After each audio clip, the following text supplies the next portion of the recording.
The television had been on for at least an hour by the time 10-year-old Becky Rogers came into the room with her colored papers and pens. Her father had been watching some news commentary program, The Norm, on Sundays. She wished he could watch it in his office so she wouldn't have to listen to the boring, droning commentators all day. That didn't look very likely today.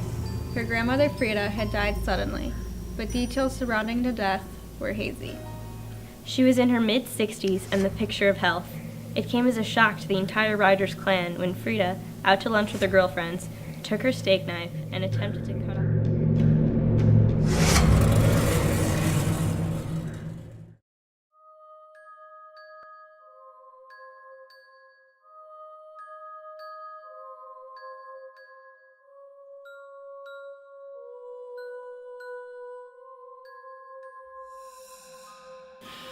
The reason why I wanted to make this film is because when I read Sue Roven's story about a little girl who's afraid of being alone, she's afraid of the dark, and she's afraid of growing up, those are fears that I believe everyone can relate to. There's some time when every person was a child and was alone and afraid of the dark. Having her shed in an innocent color and showing her innocence through her teddy bear and the things that surround her, their coloring books, needs to drastically contrast the darkness of everything else that's going around her, the funeral, the way her family's acting.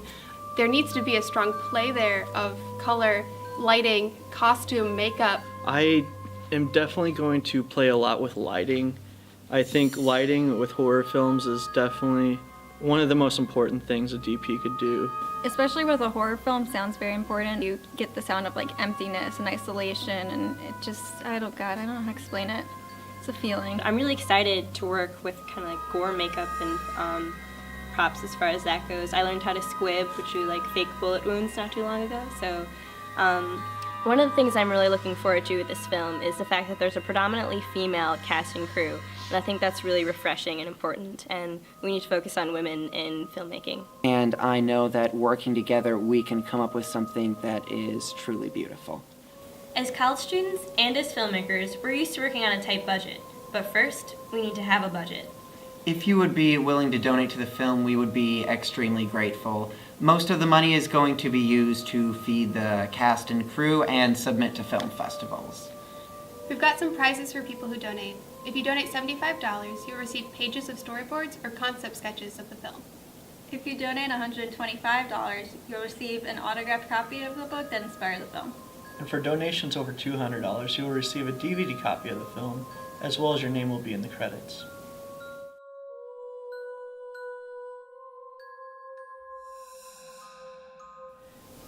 Becky started getting scared about being alone. Daylight was long gone.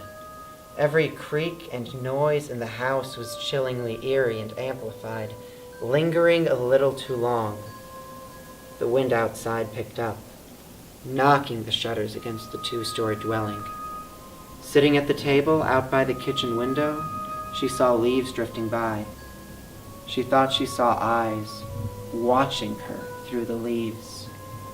Her mouth ran dry.